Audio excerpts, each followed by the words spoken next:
నమస్కారం, సిసి న్యూస్కు స్వాగతం. నా పేరు రహీం. ముందు హెడ్లైన్స్. కూటమి ప్రభుత్వం ఏర్పాటయ్యాక తొలిసారి పూర్తి స్థాయి బడ్జెట్. 3,22,359 కోట్ల భారీ బడ్జెట్ను ప్రవేశపెట్టిన ఆర్థిక శాఖ మంత్రి పయ్యావుల కేశవ్.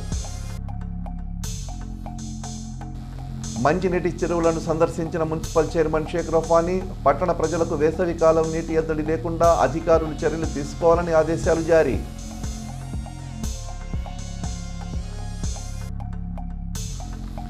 మార్చి 1వ తేదీ ఉదయం 6 గంటల నుంచి పంపిణీ చేయనున్న సామాజిక పెన్షన్లు సిబ్బంది ఇంటికి వద్దకే వచ్చి పెన్షన్ నగదు అందజేస్తారని వెల్లడించిన చిలకలూరిపేట ఎంపీడీఓ శ్రీనివాసరావు.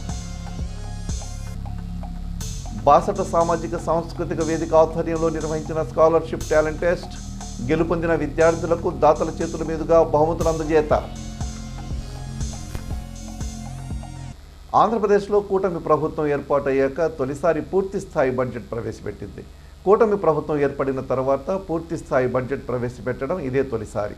శుక్రవారం ఉదయం 10 గంటలకు అసెంబ్లీలో మంత్రి పయ్యావుల కేశవ్, మండలిలో మంత్రి కొల్లు రవీంద్ర బడ్జెట్ను ప్రవేశపెట్టారు. సూపర్ 6 పథకాలు, రాజధాని అమరావతి నిర్మాణానికి బడ్జెట్లో ప్రాధాన్యమిచ్చారు. 2025-26కు సంబంధించి 3,22,359 కోట్ల భారీ బడ్జెట్ను రూపొందించారు. రాష్ట్ర ఆర్థిక పరిస్థితిని మెరుగుపరచడమే లక్ష్యంగా బడ్జెట్ను రూపొందించినట్లు ఆర్థిక మంత్రి తెలిపారు. గత ప్రభుత్వం చేసిన అప్పులను ప్రస్తావిస్తూ వైసీపీపై విమర్శలు కూడా చేశారు. బడ్జెట్ ప్రవేశపెట్టేందుకు ముందు ఉదయం 9 గంటలకు ముఖ్యమంత్రి చంద్రబాబు అధ్యక్షతన కేబినెట్ భేటీ నిర్వహించారు. కాగా బడ్జెట్ సమావేశంలో రాజధాని అమరావతికి కేటాయించిన నిధులపై సర్వత్రా ఆసక్తి నెలకొంది. అమరావతికి ఆర్థిక మంత్రి 6,000 కోట్లు కేటాయించారు. తమను తాము కాపాడుకుంటూ రాష్ట్ర రాజధానిని కాపాడుకునేలా అమరావతి రైతులు చేసిన పోరాటం మరవలేనిదని మంత్రి అన్నారు. రాజధాని పనులు త్వరలోనే ప్రారంభం కాబోతున్నాయని, రాష్ట్రాభివృద్ధికి గ్రోత్ ఇంజన్ల రాజధాని అమరావతిని అభివృద్ధి చేసి చూపిస్తామన్నారు.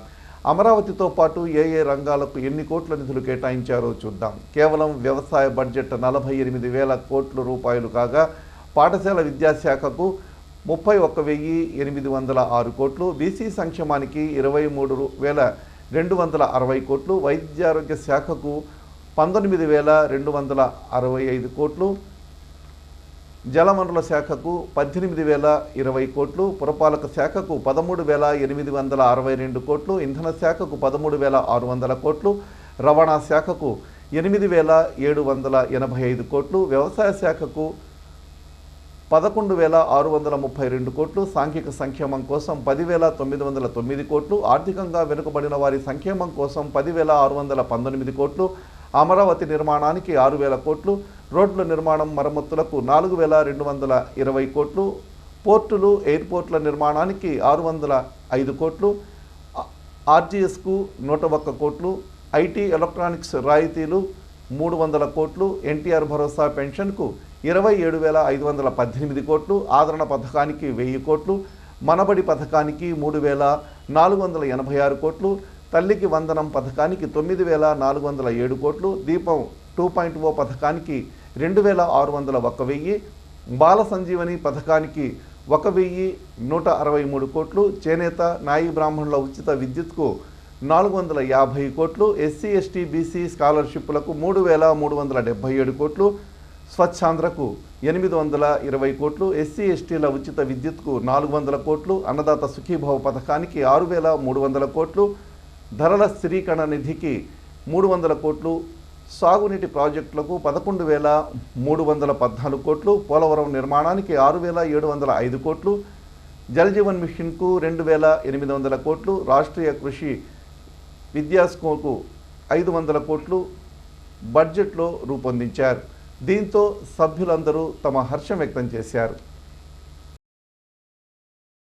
గత పాలకులు జీతాలు కూడా సకాలంలో చెల్లించలేని స్థాయికి రాష్ట్ర ఆర్థిక పరిస్థితిని దిగజార్చారు. రాష్ట్రంలో అన్ని అభివృద్ధి కార్యకలాపాలు నిలిచిపోవడంతో రాష్ట్ర ఆర్థిక వ్యవస్థ కుప్పకూలింది. ఇలాంటి పరిస్థితుల్లో బడ్జెట్ ప్రవేశపెట్టడం క్లిష్టతరమైంది. కౌటిల్యుడు అర్థశాస్త్రంలో చెప్పినట్టు సామాన్యుల సంతోషమే రాజు సంతోషం, వారి సంక్షేమమే ఆయన సంక్షేమం. రాజు తన వ్యక్తిగత ప్రయోజనాలు, సంక్షేమం గురించి ఎన్నడూ ఆలోచించకూడదు. ప్రజల ఆనందంలోనే తన ఆనందాన్ని పొందడానికి ఎల్లప్పుడూ ప్రయత్నించాలి. నందరాజ వంశపు దుర్మార్గపు పరిపాలన తర్వాత సుసంపన్నమైన మరియు న్యాయపాలనను స్థాపించడంలో చంద్రగుప్త మౌర్యుడికి కౌటిల్యుడి మార్గదర్శకం వహించినట్లే గత ప్రభుత్వ పాలనలోని విధ్వంసకర విధానాల తర్వాత గౌరవనీయ ముఖ్యమంత్రి గారు పారదర్శక సంక్షేమం మరియు శాంతి భద్రతలతో కూడిన పాలనతో ప్రగతి పథం వైపు నడిపిస్తున్నారు. మన రాష్ట్ర పునర్నిర్మాణం కోసం ముఖ్యమంత్రి గారు నిరంతరం శ్రమిస్తున్నారు. మన రాష్ట్రంలో లభ్యమవుతున్న మౌలిక సదుపాయాల అవసరాలను బేరీజు వేసి కొత్త ఆర్థిక వృద్ధి అంశాలను గుర్తించి కొత్త విధి విధానాలతో రాష్ట్ర పురోగమనానికి కావలసిన విధానాన్ని సంస్కరణలను తీసుకువచ్చారు. గౌరవ ముఖ్యమంత్రి శ్రీ నారా చంద్రబాబు నాయుడు గారు మన రాష్ట్రాభివృద్ధి కోసం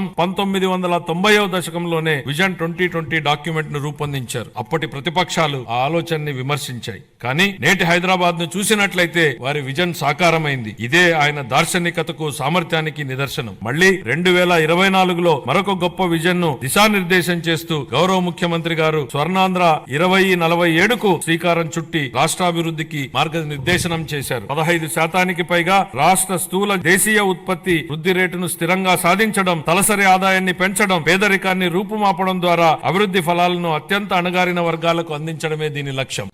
సమాజానికి విద్య ఎంత అవసరమో చైనీయుల సామెత ద్వారా వ్యక్తీకరించబడింది. మీరు సంవత్సరానికి ప్రణాళిక వేస్తే వరి నాటండి, దశాబ్దానికి ప్రణాళిక వేస్తే చెట్లు నాటండి, జీవితకాలానికి ప్రణాళిక వేస్తే ప్రజలకు విద్య నేర్పండి. పిల్లలకు విద్య అందించడం తల్లిదండ్రులకు భారం కాకూడదని మా ప్రభుత్వం బలంగా విశ్వసిస్తోంది. ఏ కారణం చేతను ఏ బిడ్డ విద్యకు దూరం కాకూడదని విశ్వసిస్తున్నాం. ప్రతి తల్లి తన పిల్లలను పాఠశాలకు పంపేలా ప్రోత్సహించే లక్ష్యంతో మరో సూపర్ 6 హామీని అమలు పరిచే దిశగా తల్లికి వందనం పథకాన్ని ప్రారంభిస్తున్నాం. 25-26 విద్యా సంవత్సరం నుంచి ఈ పథకం కింద 15,000 రూపాయల ఆర్థిక సహాయాన్ని అందించుతున్నాం. చదువుకునే ప్రతి విద్యార్థి తల్లికి ఈ పథకాన్ని అందించడానికి కేటాయింపులు జరుపుతున్నాం. ఈ పథకం ప్రభుత్వ మరియు ప్రైవేటు పాఠశాలలో 1 నుండి 12వ తరగతి వరకు చదువుతున్న పిల్లలకు వర్తిస్తుంది. పంచాయతీలు మరియు మున్సిపాలిటీలను బలోపేతం చేయడానికి 2,793 కోట్ల రూపాయల ఆర్థిక సంఘం నిధులను మా ప్రభుత్వం చెల్లించింది.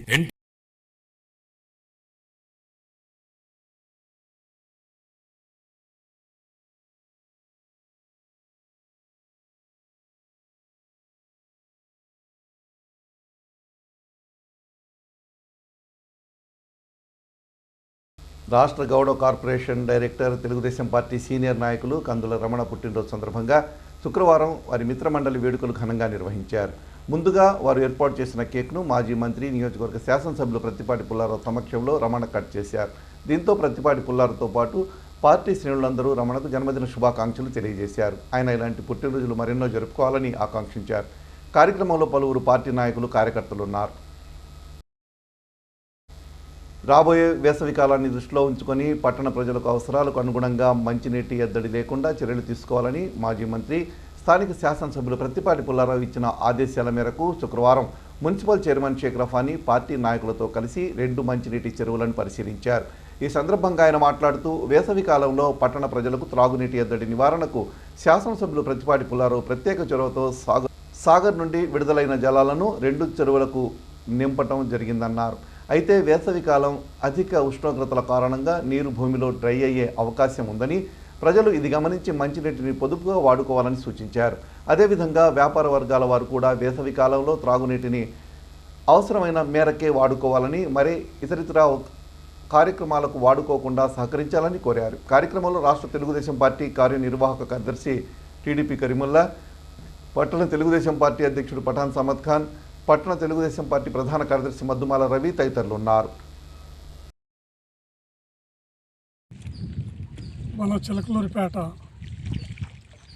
సంబంధించి ఈ యొక్క చెరువులను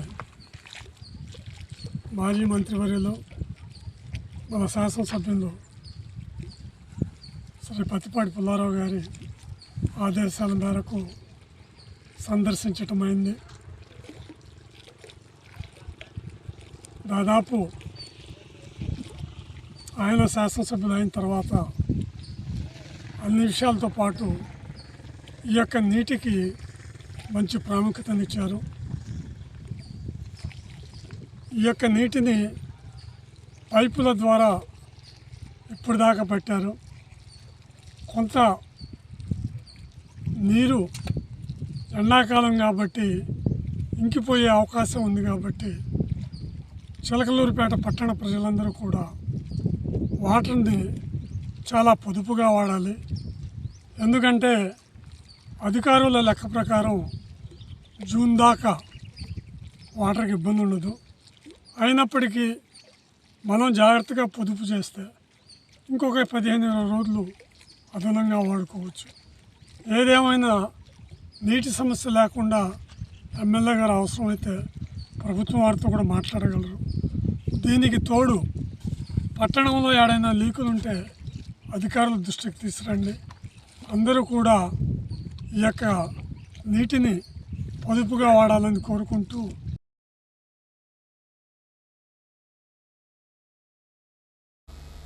మార్చి 1వ తేదీ ఉదయం 6 గంటల నుంచే సామాజిక పెన్షన్లు పంపిణీ చేయడం జరుగుతుందని చిలకలూరిపేట మండల ఎంపీడీఓ శ్రీనివాసరావు తెలిపారు.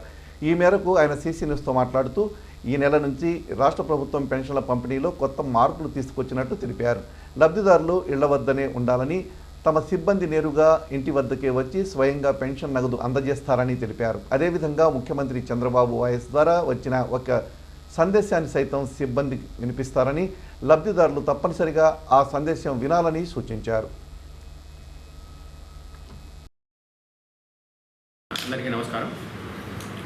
మనకు రాష్ట్ర ప్రభుత్వం విడుదల చేస్తున్నటువంటి పెన్షన్లలో మన మండలానికి అంటే చిలకలూరిపేట రూరల్ మండలానికి వచ్చేసరికి 8,465 మంది పెన్షన్దారులు ఉన్నారు. ఈ 8,465 మంది పెన్షన్దారులకు గాను 3,61,24,000 రూపాయలను ఈరోజు బ్యాంకులకు అడ్జస్ట్ చేయడం జరుగుతుంది.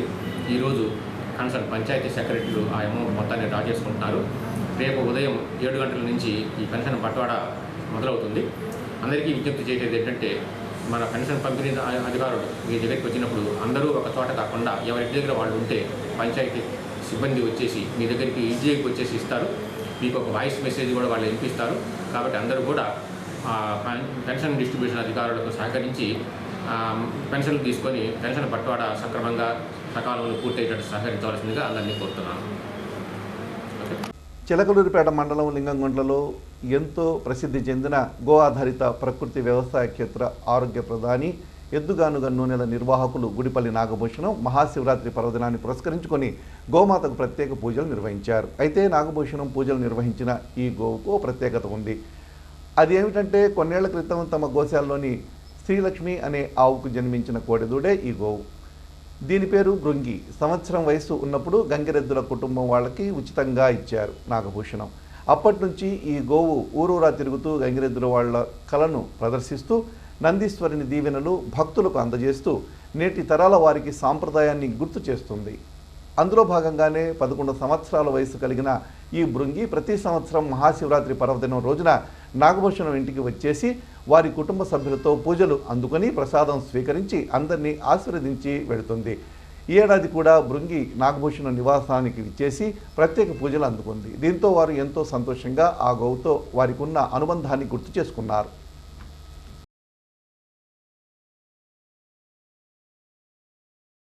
దివ్యలింగం గజముఖ వినుతం సాన్నపూర్ణ సమక్షం వేదార్థం వ్యాసపీఠం సురముని సహితం శాంతికాంతం సుఖాంతం విశ్వేశం చిత్ప్రకాశం శ్రితజన వరదం కాశీనాథం నమామి.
శివ శివ శంకర హర హర శంకర జయ జయ శంకర దిగిరారా ప్రియ తాండవ శంకర ప్రకట శుభంకర ప్రళయ భయంకర దిగిరారా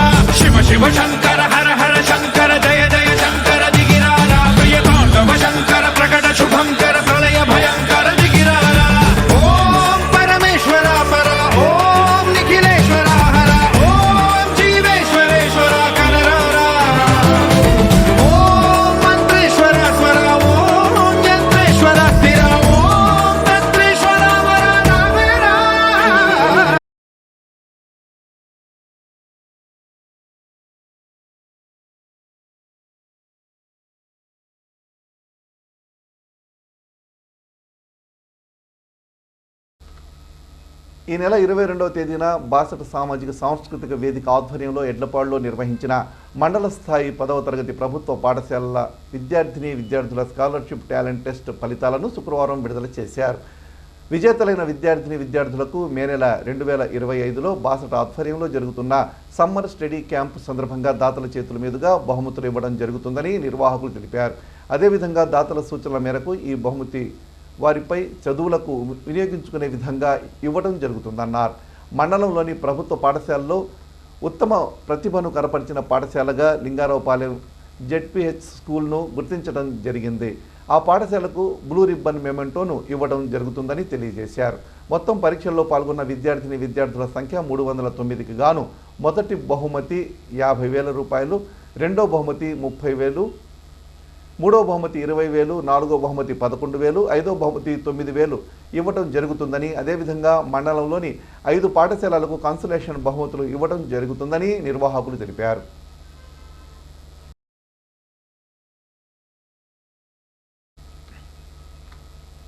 స్థానిక ఆర్టీసీ డిపోలో కండక్టర్గా పనిచేస్తున్న కోడెపాక రాజేంద్ర ప్రసాద్ శుక్రవారం పదవీ విరమణ చేశారు. ఈ సందర్భంగా బస్టాండ్ ప్రాంగణంలో సహచరులు అభినందన కార్యక్రమం నిర్వహించారు. ఈ కార్యక్రమంలో డిపో మేనేజర్ సింహాద్రి రాంబాబు పాల్గొని మాట్లాడారు.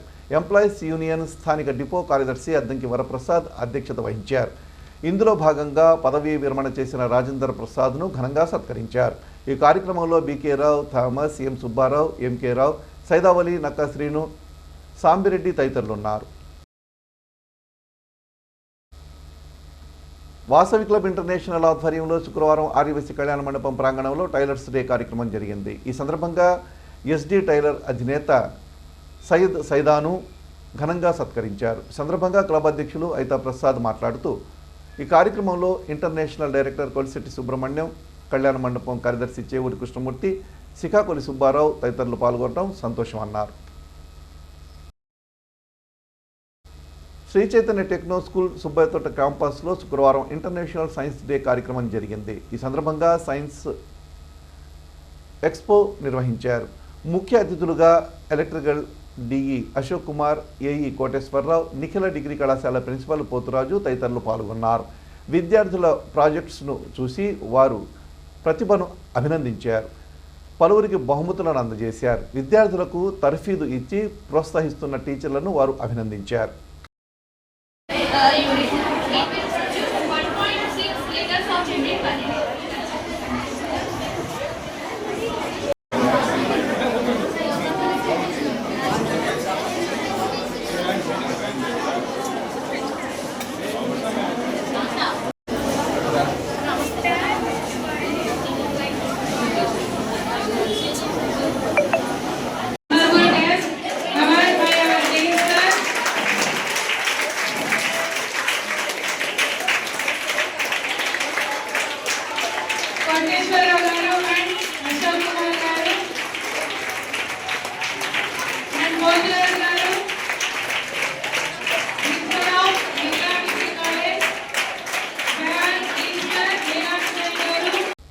చిలకలూరిపేట మండలం పోతవరంలోని కేజీబీవీ పాఠశాలలో శుక్రవారం సత్తనపల్లికి చెందిన హెల్ప్ ఫౌండేషన్ వారు 10వ తరగతి విద్యార్థులకు పరీక్ష సామాగ్రి పంపిణీ చేశారు.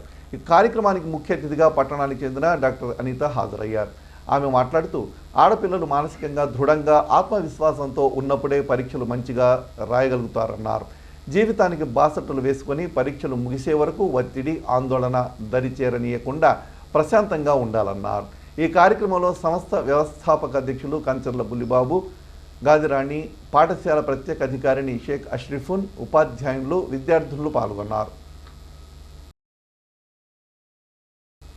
కోటపకొండ తిరునాళ్లకు బస్ సర్వీస్ ద్వారా చిలకలూరుపేట ఆర్టీసీ డిపోకు 17,24,617 రూపాయల ఆదాయం సమకూరిందని డిపో మేనేజర్ రాంబాబు తెలిపారు.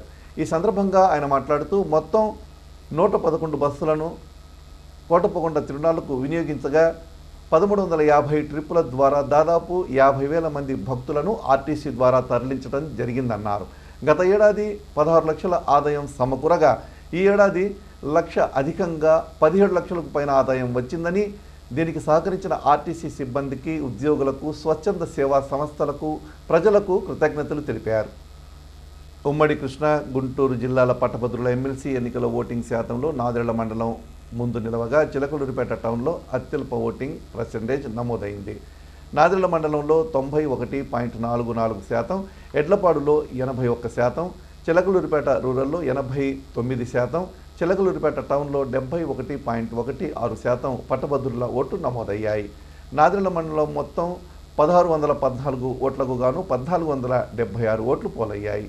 ఎడ్లపాడు మండలంలో మొత్తం 1085 ఓట్లకు గాను 887 ఓట్ల పోలయ్యాయి.